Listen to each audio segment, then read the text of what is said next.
Merhaba arkadaşlar, kanalımıza hoş geldiniz. Bugün sizler için iki harika oyuncumuz Elçin Sangu ve Barış Arduç'tan yeni ve güzel paylaşımlar sizler için hazırladık.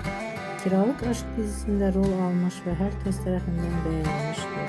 Biz de sizler için onların güzel ve romantik karelerini hazırladık.